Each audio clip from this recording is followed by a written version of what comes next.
नमस्कार, मैं हूं आशुतोष। आप देख रहे हैं टेलीकास्ट न्यूज।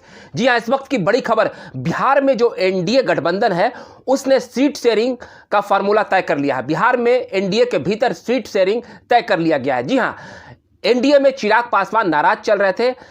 एलजेपी के वो सांसद हैं और एलजेपी का नेतृत्व भी करते हैं। एलजेपी दो भागों में बटा हुआ है। एक धड़ा जो है वो पशुपति कुमार पारस नेतृत्व करते हैं और दूसरे धड़े का नेतृत्व जो है चिराग पासवान करते हैं। लेकिन बिहार में जो असली लोजपा है और जो असली एलजेपी है उसे शायद जो है भाजपा जो है चिराग पासवान के गुट को ही मान रही है। तो इसी तरीके से जो फार्मूला तय किया गया है उसमें जो बातें अब निकल कर आ रही है, जो सूत्रों से जानकारी मिल रही है वो ये है कि बिहार में एनडीए की 40 सीटों पर 17 सीटों पर बीजेपी खुद लड़ेगी और 15 सीटों पर जदयू लड़ेगी। जी हां, जदयू को एक सीटों का यहां पर नुकसान होता दिख रहा है। पिछली बार उसके 16 सांसद थे। पिछली बार जदयू ने 17 सीटों पर चुनाव लड़े थे। एक सीट उसे हारनी पड़ी थी, जिस सीट पर एकमात्र एक सीट है जो महागठबंधन के खाते में पिछली बार 2019 के लोकसभा चुनाव में गया था, जो जदयू ने वो सीट लूज किया था, हारी थी। तो इस बार जदयू जो है उसके जो 16 विधायक थे, इस बार उसे 15 सीटों पर चुनाव लड़ने का मौका मिलेगा और भाजपा 17 सीटों पर लड़ेगी। तो ऐसे में 32 सीटें हो जाती है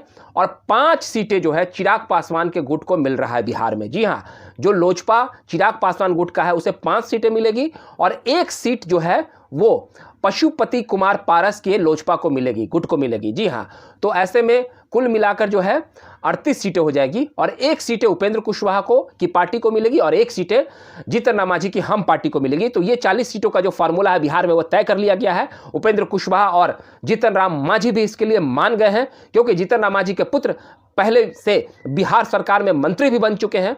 और ऐसी भी कयास लगाई जा रही है कि लोजपा के जो पशुपति कुमार पारस हैं वो खुद एक सीट पर चुनाव लड़ेंगे और आने वाले समय में चिराग पासवान को भी यह आश्वासन दिया गया है कि उन्हें केंद्र सरकार में मंत्री भी बनाया जा सकता है। तो काफी दिनों से चिराग पासवान नाराज चल रहे थे। पूरे बिहार में अगर हम दलित वोट बैंक की बात करें तो वो 5.5% है और वो 5.5% जो वोट बैंक है वो चिराग पासवान के साथ ही खड़ा होता दिख रहा है। तो ऐसे में एनडीए नहीं चाहती थी कि चिराग पासवान एनडीए से बाहर जाए, क्योंकि हाल के दिनों में जो कयास चल रही थी कि वो तेजस्वी प्रसाद यादव के साथ जा सकते हैं, महागठबंधन में जा सकते हैं। लेकिन अक्सर चिराग पासवान खुद को नरेंद्र मोदी का हनुमान बताते थे और वो कहते थे कि मैं एनडीए से बाहर नहीं जाऊंगा। लेकिन जो उनकी नाराजगी चल रही थी हाल के दिनों में उसे दूर कर ली गई है। अब केंद्रीय गृह मंत्री अमित शाह के साथ जब चिराग पासवान की बैठक हुई तो उस बैठक के बाद सारी चीजें निकलकर सामने आ गई और उपेंद्र कुशवाहा भी अब मान गए हैं, तो वो भी नाराज चल रहे थे। तो कुल मिलाकर अब देखा जाए तो बिहार में पिछली बार जो 2019 के लोकसभा चुनाव में शानदार प्रदर्शन एनडीए ने किया था, 40 में से 39 सीटें जीती थी, 17 सीटें बीजेपी ने जीती थी, 16 सीटें जदयू ने जीती थी और बाकी सारी जो है 6 सीटें जो है वो लोजपा ने जीत ली थी। तो इस बार भी कुछ उसी तरह के शानदार प्रदर्शन की उम्मीद की जा रही है। और अब मैं आपको खास बात बता दूं कि हाजीपुर जो लोकसभा सीट है जिसे लेकर कयास चल रहे थे, वहां से चिराग पासवान चुनाव लड़ सकते हैं, क्योंकि वो लोजपा का गढ़ माना जा रहा है। जिस सीट को लेकर काफी विवाद चल रहा था, तो हाजीपुर से चिराग पासवान चुनाव लड़ सकते हैं। तो वहीं पशुपति कुमार पारस जो है वो समस्तीपुर से चुनाव लड़ सकते हैं। तो ऐसे में कुल मिलाकर देखा जाए तो बिहार में एनडीए की जो लड़ाई थी या जो एनडीए के भीतर जो उठापटक चल रहा था उस पर विराम लग गया है। अमित शाह ने बैठक की और उसके बाद सारी चीज़ें स्पष्ट हो गई है।